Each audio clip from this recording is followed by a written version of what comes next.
발표할 때 정말 긴장 많이 되죠. 어떻게 하면 발표를 잘할 수 있을까? 이런 고민 많으셨는데요. 5가지만 기억하면 발표 잘할 수 있습니다. 말하기 실력을 가장 끌어올리는 방법은 발표할 때 쾌감을 간직하는 거예요. 그래서 이번 영상 준비했는데요. 하나는 긴장한다고 말하지 않기, 자기소개할 때 특별하게 하기, 관문을 고려해서 전개하기, 중요한 단어를 말하기, 구호를 정확히 사용하기입니다. 하나씩 자세히 말씀드릴게요. 긴장된다 말하지 말자. 이유는요, 긴장한 사람으로 보기 때문입니다. 물론 발표 나와서 긴장될 때 너무 떨리네요, 이렇게 앞에 나오니까 정말 많은 사람이 계시네요, 이런 얘기 할 수 있지만 준비된 상황에서는 어울리지 않습니다. 발표의 목적에 더 집중해서 오늘 청중은 무엇을 궁금해할까? 만약 보고하는 자리라면 상사는 어떤 이야기를 더 듣고 싶을까? 면접 자리라면 이 회사는 어떤 인재를 원할까? 이런 걸 더 궁금해하겠죠. 그런 긴장된다는 말은 나한테는 도움될 수 있지만 듣는 사람한테는 도움되지 않고요. 궁극적으로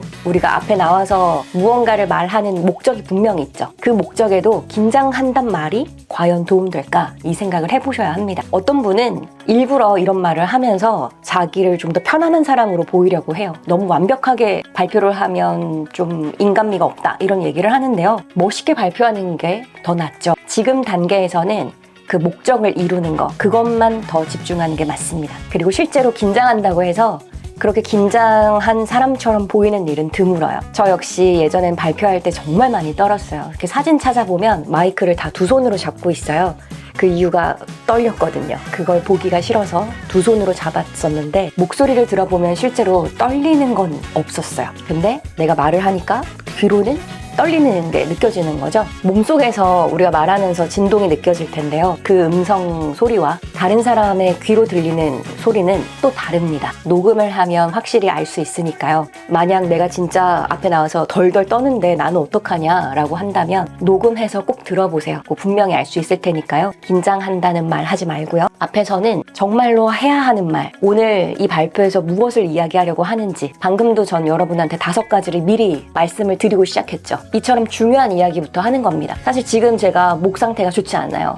목감기 걸려가지고. 근데 처음부터 이 얘기를 할 수도 있죠. 하지만 우리 구독자분들한테는 그렇게 중요한 이야기가 아니죠. 발표를 할 때 어떻게 하면 잘할 수 있는지가 더 중요하니까 저는 그 5가지로 이야기를 시작했습니다. 마찬가지로 발표할 때 이렇게 중요한 이야기로 시작을 하고요. 소감 같은 거는 나중에 말해도 충분합니다. 자기소개를 멋지게 하기. 매번 똑같은 자기소개 할 때가 있어요. 안녕하세요, 저는 흥버튼 대표 정우수입니다. 어디서나 이 소개를 할 수 있죠. 명함에 나와 있는 대로 소속과 직함, 팀, 이름 얘기하죠. 하지만 이건 멋스럽진 않고요. 또한 발표 자리에서 더 어울리는 자기소개를 하시죠. 그러니까 이 발표를 왜 내가 맡았는지에 관한 얘기를 하는 게 좋습니다. 그 주제에 따라서 하는 거죠. 예를 들면 저는 기업 강연에 가서요, 대상이 늘 달라집니다. 이를테면 신입사원을 만나는 자리예요. 그러면 제가 안녕하세요, 흥버튼 대표 정우수입니다. 저는 아나운서를 시작으로 기자와 쇼호스트도 했고요. 이렇게 경력을 줄줄이 말할 수도 있지만 그런 자기소개는 하지 않아요. 왜냐하면 그들에게는 그렇구나 하고서는 말 자기소개일 테니까요. 저는 그 자기소개마저도 청중한테 어떤 도움을 줄 수 있는가를 생각합니다. 신입사원한테는 그런 얘기 한 적이 있어요. 저도 아나운서 신입사원 시절이 생각이 난다. 그때 선배가 어떤 격려의 말로 저를 이끌어 주었는지, 그리고 제가 발표할 때 얼마나 떨렸는지, 회의할 때 5명밖에 없었지만 제 생각을 얘기하는 것조차 부끄럽고 심장이 터질 것 같고 얼굴이 빨갛게 달아올랐던 적이 정말 많았다. 그렇지만 10년이 지난 지금은 더 당당하게 제 생각을 밝히게 됐고 긴장감과 떨림 같은 것을 어떻게 다룰 수 있는지 알게 됐다. 그 방법을 알려드리고 여러분이 더 마음껏 사회생활 할 수 있도록 힘이 되고 싶다. 그래서 오늘 이 자리에 왔다. 잘 들어주시라. 이런 이야기 하거든요. 결국 자기소개는 내가 당신에게 어떤 도움을 줄 수 있는 사람이다 라고 얘기를 하는 거죠. 목적에 충실한 자기소개를 하는 거죠. 저는 독서 모임을 한다든가 달리기 모임을 한다든가 할 때도요. 그때도 흥버튼 대표 정우수입니다 라고 할 수 있지만 굳이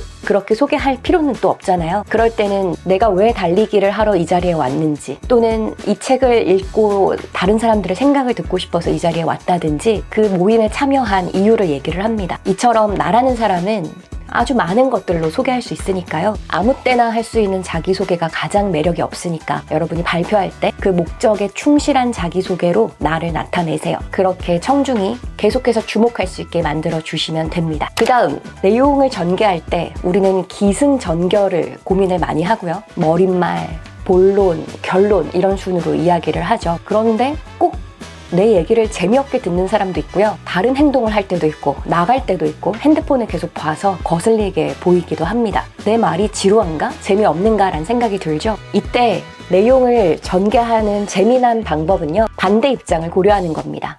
저는 반문을 고려하라 라고 제목을 달았는데요. 반대 입장을 설득하는 게 사실 가장 어렵고요. 겉보기에는 끄덕이고 내 말에 동의하는 것 같이 보이긴 하지만 속으로는 진짜 저 사람이 나의 생각에 동의하는가 확인하지 않는 이상 모르죠. 그럼에도 진정한 끄덕임이 있습니다. 아, 저 사람이 지금 내 말에 흠뻑 취했구나. 나를 믿고 있구나. 설득되고 있구나 라고 느껴지는 순간이 있죠. 그 차이가 뭐냐면 반대 입장을 고려하는 거예요. 예를 들어서 회사에서 보고를 합니다. A 회사의 의자, B 회사의 의자가 있는데 사무실 의자를 전면 교체하는 거예요. 이때 발표자는 A 회사의 의자를 사야 한다고 주장을 하는 겁니다. 근데 이때 이런 얘기를 하죠. A 회사의 의자가 인체공학적인 최신 디자인을 맞춰서 설계됐습니다. 그래서 이런 디자인이 편하기 때문에 이 회사의 제품을 사야 합니다. 라고 주장을 해요. 그렇구나 라고 하는 사람도 있을 거고요. 편한 의자를 선호하는 사람은 금방 설득될 수 있죠. 하지만 누군가는 마음속으로도 생각을 하죠. 그래, 편한 건 알겠어. 그래서 뭐? 이게 중요합니다. 그래서 뭐? 항상 사람은 잘 설득되지 않고요. 근데 그래서 뭐? 그래서 나한테 뭐가 좋은데? 항상 이 생각을 합니다. 그러니 스스로가 내용을 전개할 때 이렇게 말하면 되겠지? 라고 하지 말고요. 물어보세요. 그래서 뭐? 우리 회사의 구성원 70% 이상은 개발자입니다. 개발자는 앉아서 일을 하고요.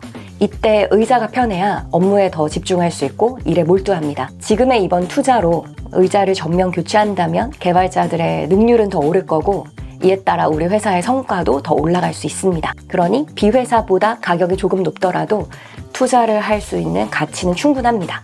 이렇게 얘기를 하는 게 더 설득력이 있죠. 항상 내가 이 점이 좋다라고 생각했을 때 상대방의 입장에서 그래서 뭐? 그게 나한테 뭐가 좋은데를 생각해야 돼요. 최신형 디자인이니까 이거 이렇게만 말하면 되는 거 아니야? 물론 그렇게 생각할 수 있지만 반대 입장은 더 설득을 해줘야 되니까 그래서 뭐? 라는 걸 꼭 물어보세요. 제가 쇼호스트 할 때도 이런 점을 굉장히 많이 유의를 했습니다. 최신 삼성전자에서 나온 팁입니다. 그래서 뭐? 요즘 축구 많이 보시죠? 특히 축구 좋아하시는 분들 새벽에도 축구 보면서 열광하실 텐데 이 축구를 집에서 볼 때도 마치 영국 경기장에서 보는 것처럼 멋진 화질로 보시죠. 뭐 이런 이야기를 해요.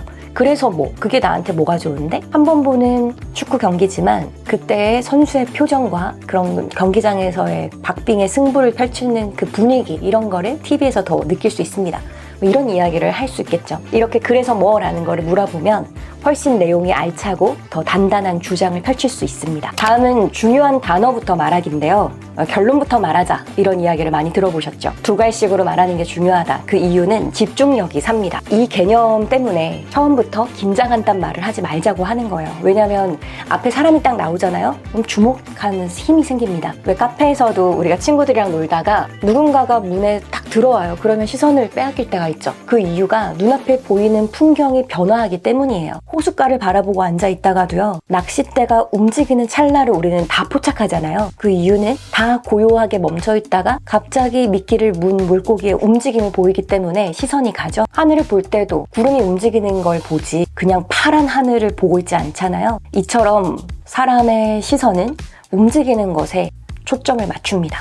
그래서 제일 처음에 발표자가 등장했을 때도 그때 주목도가 제일 높아요. 그러니 결론부터 이야기를 하는 게 좋고 그 중요한 순간에 긴장된단 말하기에 너무 아까운 거죠. 이걸 우리가 생각을 해보면 문장에도 적용할 수가 있습니다. 오늘 어떤 내용 말씀하려고 오셨나요? 대부분은 이렇게 대답을 해요. 오늘 제가 드리고 싶은 이야기는 다름이 아니라 사내 제도 바뀐 걸 말씀드리고 싶습니다. 사내 제도라는 중요한 단어가 맨 뒤에 오죠. 대부분 이렇게 얘기해요.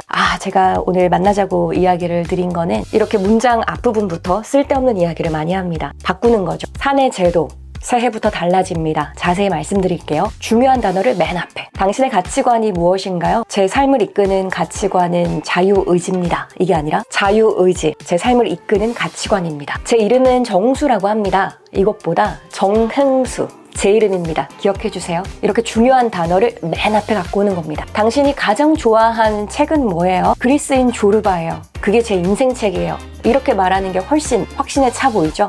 제가 가장 좋아하는 책은 글쎄요, 뭐가 있더라. 그리스인 조르바예요.